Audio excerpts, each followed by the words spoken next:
Seigneur, c'est le cri de nos cœurs. Viens nous guérir, nous relever, que ton esprit nous réveille. Guéris ce pays,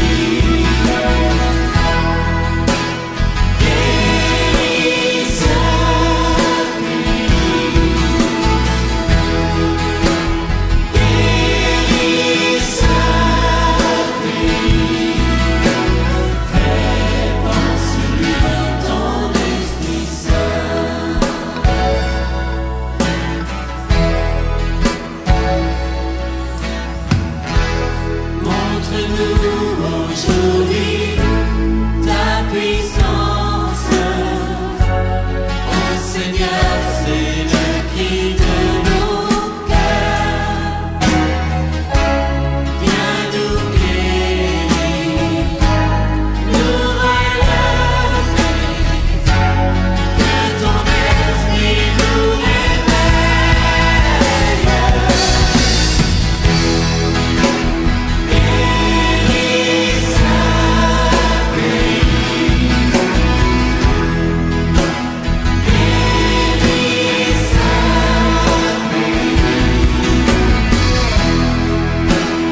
Ce matin encore, je le relisais et je travaillais encore dessus et ça a été très très fort dans mon esprit. Et c'est dans le livre du prophète Jérémie. Vous connaissez donc, au chapitre 33, vous connaissez ce verset. Mais ce matin, je sens tellement la présence et l'onction de Dieu sur moi et sur ces moments qu'on vient de vivre. Il y a eu plusieurs paroles prophétiques. Et je remercie celles et ceux qui ce matin ont prophétisé. J'espère que ce matin, on n'a pas écouté la prophétie de Zetating comme ça, comme encore une centième fois peut-être. Merci Françoise aussi pour cette parole prophétique qui ce matin nous était adressée. Et puis, dans ce texte, il nous dit que, au chapitre 33, verset 1er, que le Seigneur va adresser la parole une seconde fois à Jérémie. Et ce texte m'a beaucoup parlé parce que on prie pour que Dieu nous parle, mais Dieu nous parle. Il nous parle peut-être bien plus que parfois on peut peut-être reconnaître sa voix. Et ce texte nous dit, voilà, une seconde fois, je vais te parler. Et les circonstances, elles ne sont pas évidentes pour Jérémie parce que là où on est, Dieu peut nous parler. Il peut nous parler à l'hôpital. Et quand j'ai été opéré du cancer 2 fois, le Seigneur m'a beaucoup parlé à l'hôpital. Il peut nous parler aussi dans une prison. Et il nous est dit que Jérémie est emprisonné. Et Dieu va lui parler. Et moi, j'ai envie de louer le Seigneur parce que, qu'importe les circonstances, Dieu va toujours nous parler. Que ce soit dans la santé ou dans la maladie, qu'on soit emprisonné ou pas, Dieu est un Dieu qui parle. Et je pense que, pour ma part, eh bien, quand j'étais à l'hôpital, bien sûr que ça fait du bien d'entendre la voix de Dieu d'une manière presque audible. Et je pense que pour Jérémie, quand il va recevoir cette parole prophétique de la part de Dieu, de la bouche de Dieu, eh bien, malgré qu'il est emprisonné, cette parole va lui redonner l'espérance. Parce que Dieu veut s'adresser à son peuple. Et moi, dans mon cœur, eh bien, je crois que Dieu veut s'adresser à son Église avec un grand E, comme jamais, eh bien, il l'a fait auparavant. Peut-être que ce matin, on regarde un peu ce lieu, on regarde un peu le nombre de personnes que nous sommes. Et puis ces derniers temps, le Seigneur me disait, Louis, attache-toi à ma parole, à ce que moi je vais te dire. Et je vous avoue franchement que c'est en train de complètement bouleverser ma vie. Je vois des changements intérieurs que je ne connaissais pas dans le passé, des choses qui peut-être pour moi prenaient trop de place dans ma tête et dans mon cœur et qui parfois, et même fatigué, eh bien, le Seigneur me donne d'avoir un autre regard sur, je dirais, sur la vie et sur ce que lui déclare.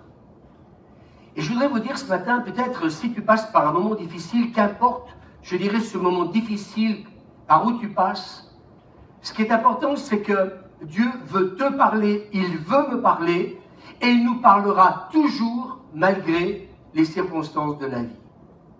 Est-ce qu'on peut dire Amen? Dieu ne parle pas que quand je suis en bonne santé, Dieu ne parle pas quand tout va bien, mais il nous parle. Mais il va peut-être nous parler à un moment où nous nous y attendons le moins. Et là, Jérémie, il est dans cette prison, et j'aimerais vous dire que certainement que son moral peut-être n'était pas au diapason, mais Dieu va lui parler une seconde fois. Est-ce qu'on peut dire Amen? Et en fait, eh bien, quand il va prophétiser, c'est-à-dire que eh bien, le Seigneur va lui donner de prédire une restauration d'Israël et de Juda. Et il va prophétiser qu'il y a cette faveur de Dieu qui va venir sur Israël et sur Juda, et qu'en fait compte, cela va être accompagné de temps glorieux. Si vous êtes arrivé d'être découragé, d'être mal, eh bien, j'aimerais vous dire qu'on a besoin aujourd'hui d'entendre la voix prophétique. On a besoin aujourd'hui d'entendre Dieu nous parler. Parce que j'aimerais vous dire que là, Jérémie est dans un contexte difficile, et dans ce moment difficile, peut-être qu'il ne s'attend surtout pas à ce que Dieu lui parle une seconde fois. Parce que j'aimerais vous dire que quand tout va bien, quand Dieu nous parle, on dit Alléluia, et puis quand on est dans l'épreuve, eh bien on se dit, est-ce que Dieu va encore parler? Et peut-être que des fois, il tarde, mais Dieu va parler au moment où on s'y attend le moins. Et quand Dieu va lui parler, il ne va pas lui annoncer le désastre. Il va lui annoncer une parole prophétique pour son peuple. Est-ce qu'on peut dire Amen? Et là, malgré le péché du peuple, alors qu'Israël, eh bien, s'est encore éloigné de Dieu, eh bien, il nous est dit que les compassions de l'Éternel ne sont pas à leur terme. Est-ce qu'on peut dire Amen? Et moi, j'aimerais vous dire que ces derniers temps, ce que je vis, personnellement avec mon Dieu, c'est un amour que je connaissais, mais que je suis encore en train de découvrir encore plus pour son Église, parce que c'est son Église. Jésus a dit, je bâtirai mon Église. C'est pas l'Église de Louis et Suzanne, c'est pas l'Église des responsables, c'est l'Église de Jésus-Christ. Alléluia. Vous pouvez dire Amen. C'est son Église. Et il en prend soin. Et il aime chacun d'entre nous. Et quelque part, eh bien, ce que le Seigneur veut dire à Jérémie, c'est en fait compte, ceux qui s'attendent à recevoir le réconfort de Dieu, eh bien, si nous voulons recevoir le réconfort, le secours, si nous avons besoin, eh bien, d'entendre la voix de Dieu, eh bien, en fait compte, nous avons besoin de l'invoquer.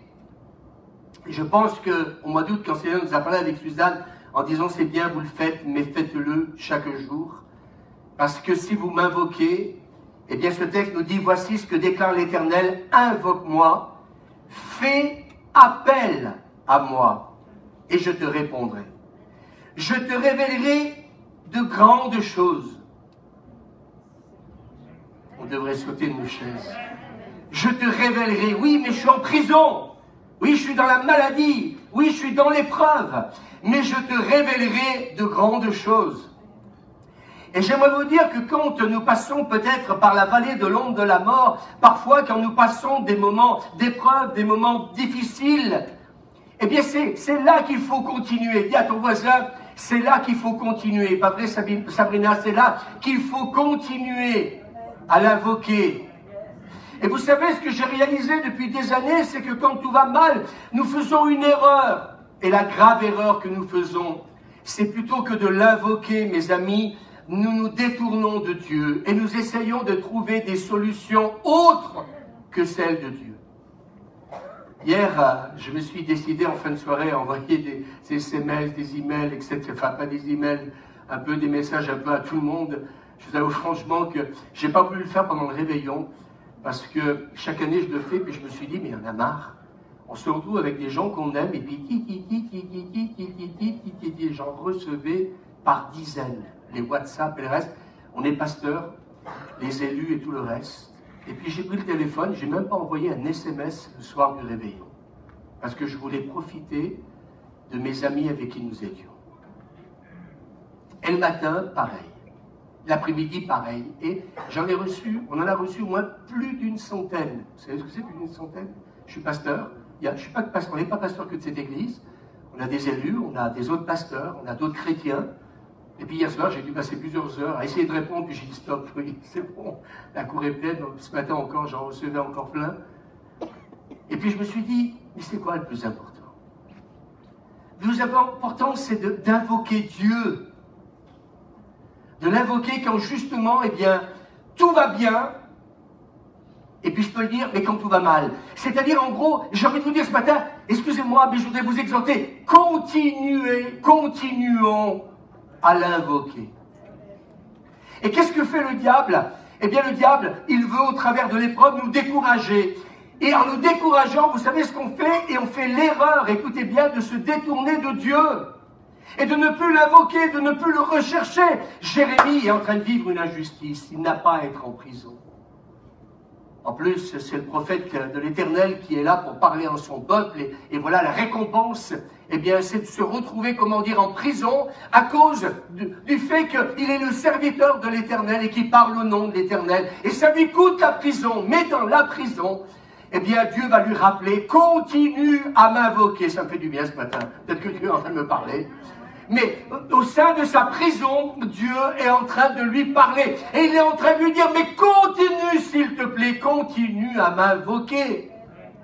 Parce que je vais te révéler des grandes choses. Et j'aimerais vous dire ce matin, alors que j'étais là, j'aurais pu venir au micro, je recevais plein de choses de la part du Seigneur. J'ai été profondément touché hier par un élu de la ville de Voiron qui m'a envoyé un SMS long d'1 kilomètre. Et puis il m'a dit, mais Louis, tu ne m'as pas répondu. Alors je lui ai dit, je te répondrai ce soir, je suis au culte. Je pourrais vous faire lire des SMS qu'on m'envoie. Moi, j'ai jamais... Et je ne sais pas si le Seigneur Suzanne voulait nous encourager, mais j'ai reçu hier plusieurs SMS de plusieurs élus, de plusieurs personnes importantes de la ville de Voiron. Et je disais, Seigneur, mais pourquoi tu m'envoies ces encouragements? Et le Seigneur me disait, parce que vous lâchez rien avec Suzanne. Parce que vous m'avez toujours invoqué dans la bénédiction et dans l'épreuve. J'aime le Seigneur. J'aime mon Dieu. Je veux lui donner encore plus ma vie que je l'ai fait hier. Je suis un homme travaillé en ce moment, un homme touché par Dieu. Parce que nous sommes en train de vivre le fruit de cette recherche avec le Seigneur. Je t'aime, mon Dieu. On avait annulé ces cultes, puis on s'est dit avec Suzanne, on n'est pas parti en vacances. Qu'est-ce qu'on fait? Et dans mon cœur, c'est la passion qui nous a dominés, plutôt que de rester à la maison. C'est cet amour qu'on a pour lui, de dire, bien, j'ai Dieu responsable, excusez-nous, mais remettons ces cultes. Dimanche passé, on était 30, aujourd'hui une cinquantaine. On aurait pu être une quarantaine, ça ne changeait rien. On aurait pu même être une dizaine, ça aurait rien changé. On serait quand même venu avec Suzanne. Ce matin, moi, j'ai été transporté par ces chants. Parce que tout ça, c'était pour le célébrer, lui. Et puis il lui dit, invoque-moi, fais appel à moi, et je te répondrai. Et je te répondrai. Oui, mais ça fait des années que je prie. Tout à l'heure, la parole prophétique que Christelle nous a rappelée, fait une douzaine d'années. Et le diable dit, oui, mais regarde, c'est pas exaucé. Vous savez ce que je lui ai répondu? Je lui ai dit, mais tu sais que Ésaïe a prophétisé des choses il y a plus de 4 siècles ou 6 siècles avant. Et puis des fois, eh bien, j'ai répondu au diable, cette manière-là, quand il est venu dans mes pensées. Je lui ai dit, il y a des paroles prophétiques, mes amis, il faut un certain temps pour qu'elles puissent s'accomplir. Mais si elle tarde, attends-la, dit Habakkuk, car elle va s'accomplir. Alléluia. Il a été promis un libérateur, 430 ans esclave, comment dire, en Égypte. 430 ans. Mais ce libérateur, en la personne de Moïse, est arrivé un jour. Et là, ça fait à peine que 12 ans. Mais ce matin, et je répondais au diable, mais cette parole prophétique de Suzette Hatting, elle est quasiment, comment dire, accomplie à 70%.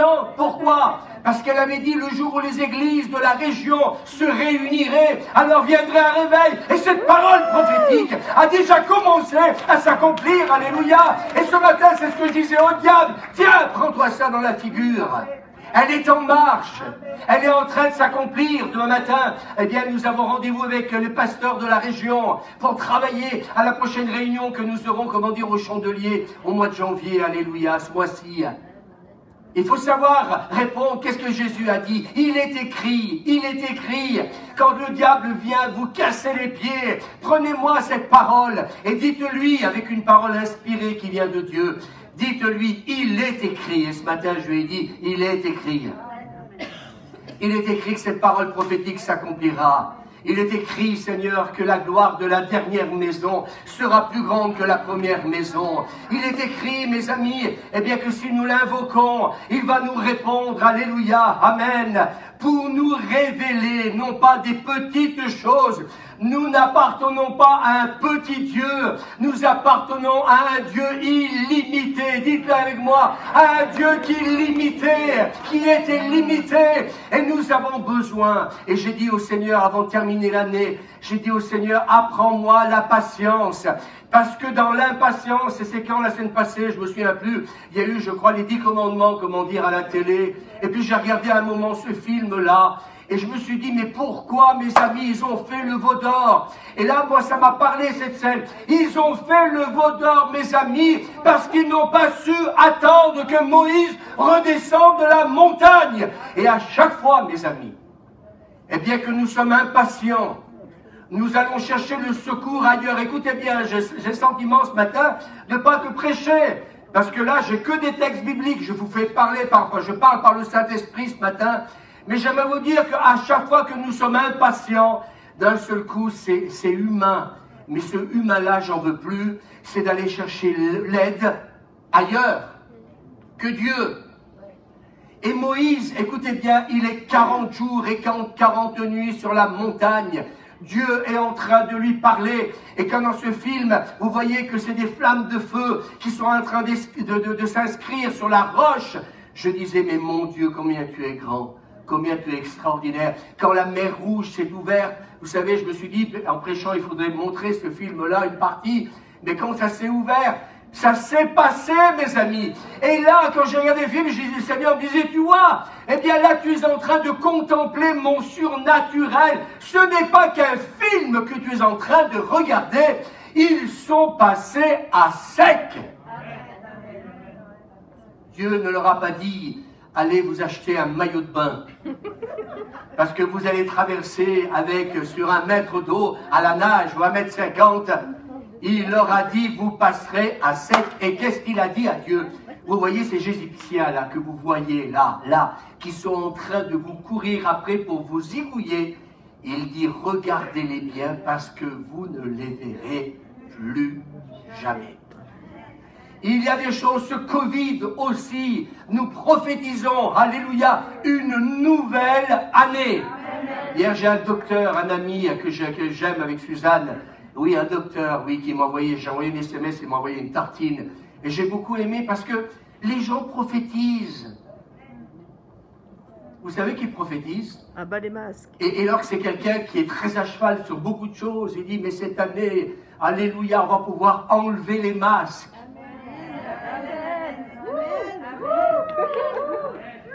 Il est médecin, c'est pas n'importe qui. Et je me dis, mais Seigneur, qu'est-ce que tu es en train de nous dire? Le monde s'installe, mais l'Église, elle prophétise des grandes choses. Elle prophétise que si Dieu est capable, mes amis, d'ouvrir une mer, il est capable de la refermer. Est-ce qu'on peut dire Amen? Il est capable, mes amis, de faire des prodiges. Mais aujourd'hui, l'Église a besoin de tourner ses yeux vers le Seigneur et de l'invoquer. Et je te révélerai de grandes choses, des choses secrètes que tu ne connais pas. Il y a plein de choses que je ne connais pas. Il y a plein de choses que nous ne connaissons pas. Mais je crois que nous sommes rentrés dans un temps où Dieu veut nous révéler des choses secrètes. Il veut nous parler de notre avenir. Est-ce qu'on peut dire Amen?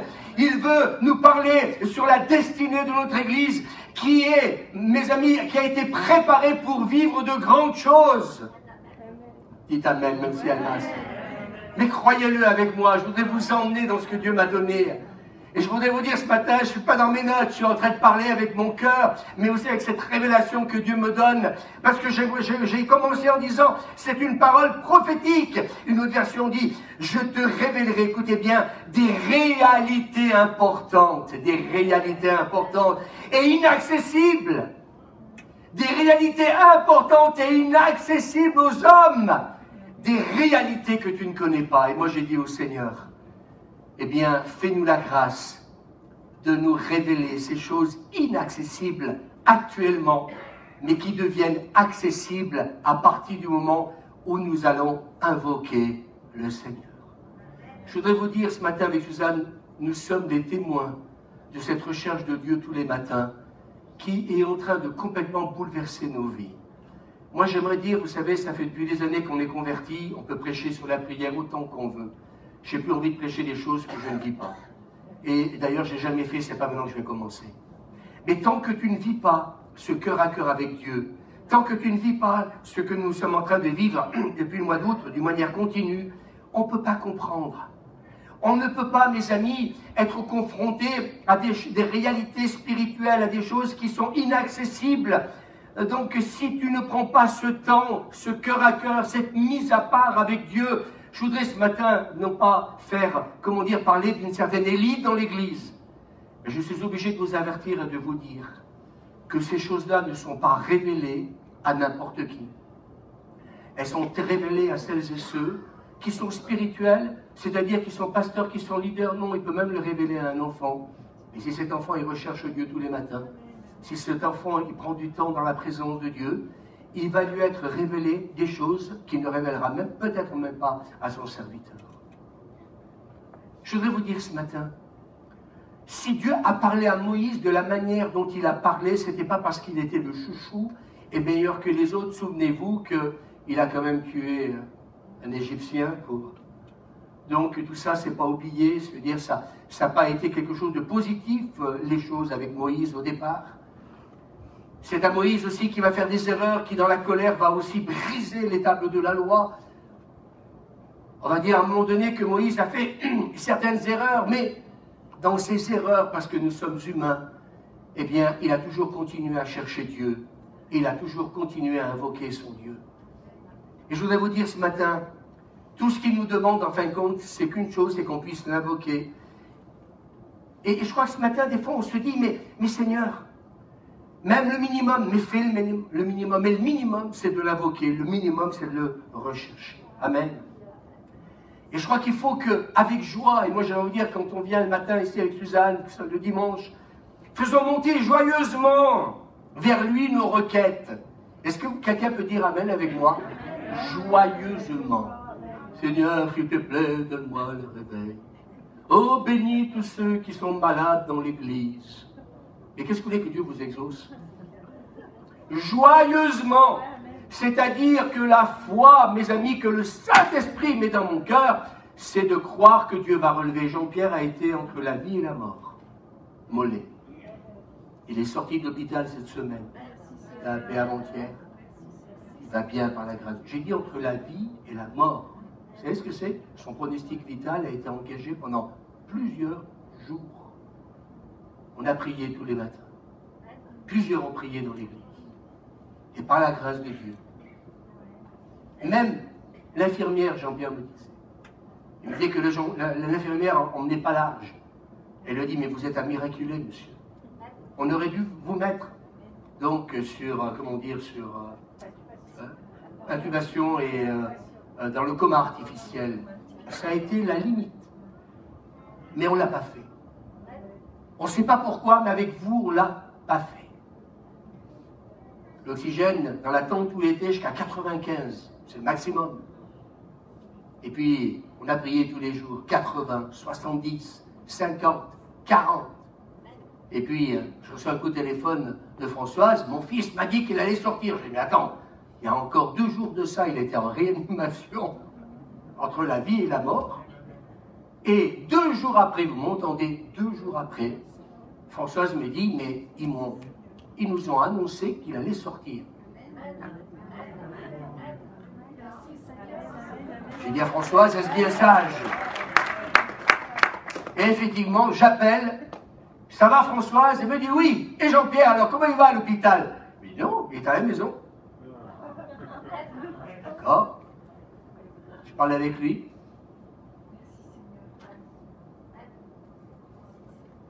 Est-ce qu'on peut prier autrement? Ça ne veut pas dire qu'on n'a pas de la compassion. Ça ne veut pas dire qu'on n'a pas parfois de l'inquiétude, mais ce n'est pas bon pour le moral et ce n'est pas bon pour prier. Mais en même temps, j'ai envie de dire, oui, faisons monter vers lui nos requêtes. Et j'aimerais vous dire que seul Dieu peut nous révéler, écoutez-moi bien, eh bien, les secrets de ce futur 2022. Et s'il les a révélés à Jérémie, et c'est pour ça que ce matin, j'étais dans une explosion de joie, et j'ai dit, Seigneur, compte tenu qu'on t'invoque tous les matins, compte tenu qu'on te cherche tous les matins, compte tenu que c'est toi qui as dit, invoque-moi et je te révélerai de grandes choses, dites-moi, de grandes choses, de grandes choses. Arrêtons d'écouter tout ce qu'il dit sur le Covid. Patrick me disait ce matin, eh bien plusieurs membres de la famille ont le Covid en ce moment, c'est une grippette. Il n'y en a pas un qui est en train de mourir sur son lit, c'est une grippette. Alors, après, ils le disent, oui, pour les personnes qui sont fragiles, il faut qu'elles fassent attention. C'est pour ça qu'on a, comment dire, écarté les chaises. C'est pour cela qu'on a mis un email pour vous dire que l'air vient de l'extérieur. Ce n'est pas un circuit fermé. Hein, mais ça, c'est important de le dire. Parce que les écoles et tout ça, c'est un...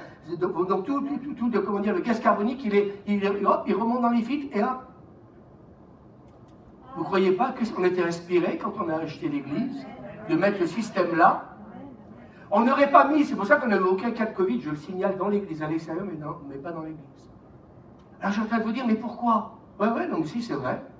Je vais parler avec les membres de l'église, ceux qui l'ont attrapé, c'est dehors. Et je vais vous dire ce matin, Dieu est bon, mais en même temps, eh bien, écoutez, ce matin, eh bien oui, pas la bise. Parce qu'on veut aussi être sage. Vous savez, il ne faut pas provoquer l'Éternel. Si tu ne tenteras pas l'Éternel, et vous, j'aimerais vous dire, et peut-être que certains vont entendre cette parole, et je vais le dire, que ta liberté ne soit pas une occasion de chute pour les autres. Ce n'est pas pour ça que tu as une conviction qu'il faut que tu l'imposes aux autres. Amen. Et ça, je me battrai avec l'équipe pastorale pour reprendre ceux qui font la morale aux autres. Soyons pas des moralistes, parce que moi aussi, je vais te dire, ta foi, elle était où quand tu étais dans l'épreuve, ou des membres de ta famille aussi. Je peux aussi, tu parles de la foi sur les autres, mais je peux parler aussi de ta propre foi, dans ta propre vie. Il ne faut pas me chercher des fois. Parce que j'aimerais que des fois on soit un peu sage. Et qu'avant de faire la morale aux autres, eh bien, soyons déjà des bons moralistes pour soi-même. Et j'imposerai jamais ma conviction à qui que ce soit. Bénissez Dieu d'avoir des pasteurs comme ça. Il y a un pasteur aux États-Unis que je ne vais pas citer. Il a fait des erreurs monumentales. Ça lui a même, je crois, coûté même la prison. Parce qu'il y a 2 ans de ça, quand le Covid est arrivé, il a commencé à faire malin, à dire à l'église, mais c'est pas grave, embrassons-nous les uns les autres. Et puis il n'y a pas besoin de masque et Dieu va nous garder. Jusqu'au jour où il y a eu plein de décès dans son église. Alors ce matin, oui, on a un peu remonté le niveau, parce qu'on veut vous préserver, parce qu'on vous aime, et que ma conviction, amen, personnelle, ne doit pas être une occasion de chute pour les autres. Est-ce qu'on peut dire amen? Vous pouvez applaudir votre pasteur pour la sagesse. Et on continuera jusqu'à ce que le gouvernement nous dise, ça y est, eh bien ce virus, oui, en ce moment, il est beaucoup transmissible, mais, écoutez, moi j'ai eu mon neveu qui l'a pris, pour ça qu'il n'est pas là, son gosse, 2 jours malade. Vous savez ce qu'il m'a dit, sa femme est infirmière, c'est une grippette. Quand vous avez eu la grippe autrefois, moi j'ai eu la grippe, j'avais 42 fièvres, 41 de fièvre. Vous n'avez jamais connu ça? Moi j'ai connu ça pendant des années. Ça ne veut pas dire qu'il faut prendre à la légère ce virus, parce que justement on fait ce qu'il faut pour être sage. Mais j'ouvre la parenthèse pour dire, soyons sages. Nous, j'ai fait la bise à personne pour les vœux cette année. Et puis des fois, quelqu'un m'a dit, ouais, vous savez, les coups de serrer la main. Mais pourquoi vous vous serrez la main? Vous avez les mains justement pour éviter de communiquer des virus. Les gens qui se touchent la main, excusez-moi, mais... Non mais, des fois je me dis, et puis petit coup, moi j'ai pas envie de ça, moi j'ai envie de faire me dire bonjour avec un beau sourire, même s'il y a le masque. Non mais des fois vous me dire, vous savez, dans la rue, quand on rencontrait quelqu'un dans la rue, comment ça va? Tu t'en fous, oui, c'était comment ça va, puis en fin de compte, t'as rien à secouer. Moi j'ai pas envie qu'on tombe dans l'habitude, un vrai bonjour, qui vient du cœur. Ça peut remplacer même toute l'église de la terre si c'était avec le cœur. Tu peux faire la bise à quelqu'un, ouais. Tu peux faire la bise à quelqu'un avec hypocrisie. Non? C'est vrai ou pas? Alors moi ce que j'aimerais c'est qu'on soit peut-être plus vrai. Et moi j'aime pas trop donner la main, j'aime pas des petits coups de coude. Quelqu'un je me disais, mais c'est quoi? Dire bonjour. Bonjour. Comment tu vas? Tu peux toujours parler. Tu peux toujours t'intéresser à la personne. C'est pas le coup de coude qui va faire que tu vas l'aimer plus. Non? Après chacun fait ce qu'il veut, hein. Là encore, que ma liberté ne soit pas une occasion de chute pour les autres. Si tu veux donner un coup de coude et tu veux serrer la main, bienvenue au club de ceux-là. Et moi, j'en fais pas partie. Alors ne vous vexez pas, s'il vous plaît. Parce que je préfère mieux dire un bon bonjour avec un beau sourire que plutôt faire ces gestes, mais que je respecte. Est-ce qu'on peut dire amen? Notre liberté doit nous amener à respecter les autres. À partir du moment où on ne me l'impose pas. Et je restaurerai Juda et Israël. On peut le prophétiser. Bénis Israël, Seigneur. Je les rebâtirai comme ils étaient jadis. Amen. Puisque le Seigneur prophétise la guérison, il va nous rendre la santé dans notre pays, dans les nations. Est-ce qu'on peut dire amen? Je leur pardonnerai toutes les fautes par lesquelles ils ont péché contre moi et se sont révoltés contre moi. Est-ce que vous croyez que c'est un temps de grâce? Vous savez ce que c'est que le réveil? Le réveil, c'est plus jugement, c'est là où le péché a abondé, la grâce va surabonder, et nous le prophétisons pour cette année 2022. Il va y avoir, alléluia, moi je prophétise ce matin, un temps vraiment de grâce, comme jamais le monde ne l'a connu. La ville de Jérusalem, et moi je vais le dire, la ville de Voiron, fera ma renommée. Oh là là, vous avez peur de le lire. Prophétisez avec moi. La ville de Jérusalem, la ville de Voiron fera ma renommée, ma joie. Elle sera une source de louange et de gloire parmi tous les peuples de la terre qui apprendront, écoutez bien, qui apprendront tous les bienfaits dont je la comblerai. S'il vous plaît, rentrez chez vous, prenez ce texte-là et prophétisez-le tous les matins sur votre vie. Mettez un peu de côté les infos de côté, s'il vous plaît. Arrêtons de nous laisser, comment dire. Hier, j'ai voulu un peu, hier après-midi, un peu écouter un peu les infos. Mais ça n'arrête pas de s'entretuer. Et je suis d'accord, et je suis pas d'accord. On parlait du drapeau sur l'Arc de Triomphe. On en a fait une montagne parce qu'on a enlevé le drapeau français. On a mis le drapeau de l'Europe. Ils ont essayé de se justifier en disant mais c'est juste pour quelques jours parce que vous savez qu'à partir d'aujourd'hui, où on est le 2 hier, eh bien nous avons pris la présidence donc de l'Europe et ils étaient en train de se bouffer le nez. J'ai dit mais c'est pas possible pour un drapeau. On leur aurait donné une mitraillette, ils seraient tués dessus simplement pour des convictions personnelles.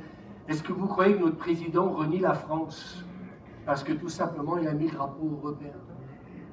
Après, chacun sa conviction. Il y avait ceux qui disaient, moi, je l'aurais laissé, j'aurais les mis les deux, et l'autre, non, que le drapeau français. Et puis, qu'est-ce que fait l'Église? Aussi, parfois, titi, titi, titi, titi. On a autre chose à faire. Il faut annoncer l'évangile. Il faut dire à ce monde, à cette ville de Voiron, que Dieu les aime. Je ne rentrerai pas dans ce discours du vaccin. Je ne rentrerai pas dans ce discours des drapeaux. Je ne rentrerai pas sur certains discours, mes amis, qui vont nous diviser, qui vont nous opposer. Mais ayons la parole de Dieu, comme ça nous a été dit ce matin, dans nos cœurs.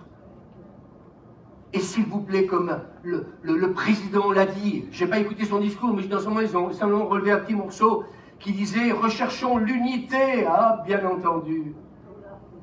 Oh, ils ne sont pas gênés. Toi, tu cherches l'unité alors que c'est le désastre. Mais on ne peut plus rien dire aujourd'hui. Peut-être qu'il était sincère, ou peut-être qu'il n'était pas. Mais ce n'est pas à moi à juger. Chacun est responsable de son cœur et de ce qu'il dit. C'est ce que j'ai dit tout à l'heure. Tu peux embrasser quelqu'un et puis le détester dans ton cœur. Non? Moi j'ai vu des gens prendre la Sainte Seine des fois qui se bouffaient le nez entre eux. Ça les a pas gênés d'ailleurs. Vous croyez que c'est mieux que faire la bise? Ou pas faire la bise? Très bon ce que je dis, mais je continue à prophétiser. Qui apprendront tous les bienfaits dont je l'accomblerai. Ils trembleront de peur et elles seront terrifiés en voyant le bonheur et la prospérité que je lui donnerai. Ils seront terrifiés. Moi, je voudrais qu'on prophétise que ce qui va se passer dans l'Église en 2022 se verra et s'entendra. Et on dira pourquoi les chrétiens sont bénis de cette manière-là. Et les gens reviendront à la foi. Et comme disait hier quelqu'un, j'ai beaucoup aimé en disant, mais dans la, comment dire, européenne, dans la, comment dire, la... Non, la convention, dans la communauté, ce qu'ils ont décidé, qu'ils ont enlevé en fait compte la foi de l'Europe. Vous savez, oui, ils ont enlevé ça. Et quelqu'un disait ça, vous vous rendez compte? On nous a enlevé ça, on nous a enlevé. Eh bien, écoutez, moi je crois que l'Église va rentrer dans un temps où ils trembleront de peur, ils seront terrifiés en voyant le bonheur et la prospérité que je lui donnerai. Comme dans Goshen, il se dit qu'il y avait la lumière, il y avait la présence de Dieu, et les Égyptiens étaient en train de ramasser. Et les gens viendront à l'église, non pas parce qu'il y a un nouveau prédicateur, non pas parce que l'église, d'un seul coup, on va mettre des lumières encore plus, etc.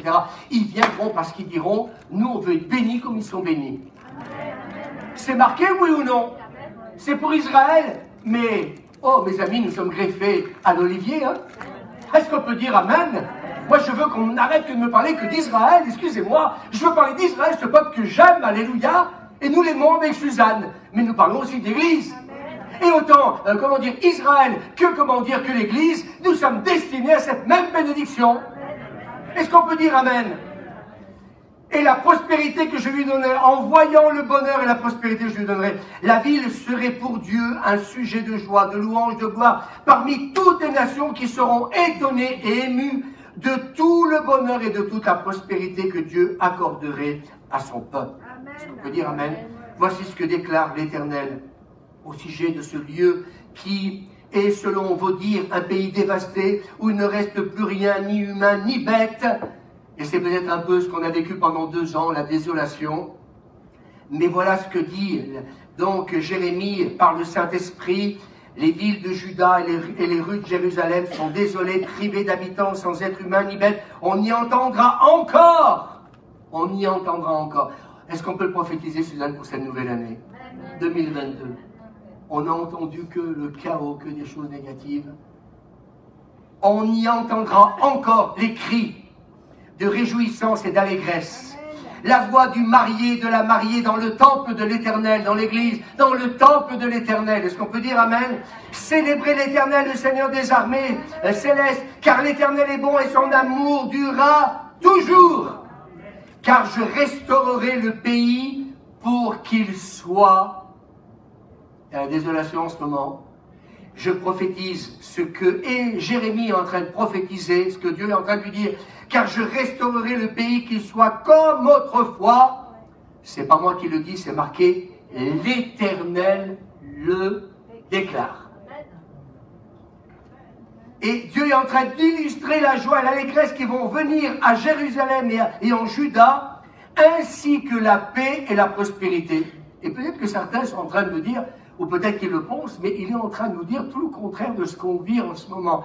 Mais vous savez, une parole prophétique, elle est là pour exhorter, elle est là pour encourager, elle est là pour édifier, elle est là pour qu'on se réjouisse parce que ce que Dieu dit, eh bien sa main va l'accomplir. Le temps vient, l'Éternel le déclare. Je suis en train de continuer à donner cette parole que le Seigneur donne à Jérémie. Vous voyez que ça vaut le coup d'écouter le Seigneur. Je vais encore rajouter quelque chose. Venez le matin avec nous. Vous savez pourquoi? Parce qu'il ne faut pas que Dieu parle que par la bouche du pasteur, de sa femme, de quelques leaders. Mais Dieu veut parler au travers de l'Église. Et ce matin, je suis content parce qu'on a entendu des paroles prophétiques. Elles ne sont pas venues que du pasteur. Est-ce qu'on peut dire Amen? Est-ce qu'on peut s'applaudir les uns les autres? Est-ce qu'on va prendre cette décision, une résolution encore plus grande que l'année passée? Se dire, eh bien, on veut chercher Dieu parce qu'on veut l'invoquer et pour qu'il nous révèle de grandes choses, parce que l'Église, elle aura besoin aujourd'hui, je le redis, non pas d'un nouveau prédicateur, mais elle aura besoin d'hommes, de femmes qui vont venir derrière ce pupitre et qui, comme moi ce matin, vont prophétiser, qui vont des choses, qui vont redonner l'espoir, qui vont redonner l'espérance. On va pas parler que de ce Covid. Moi, je disais hier, il y en a marre de parler de ce Covid.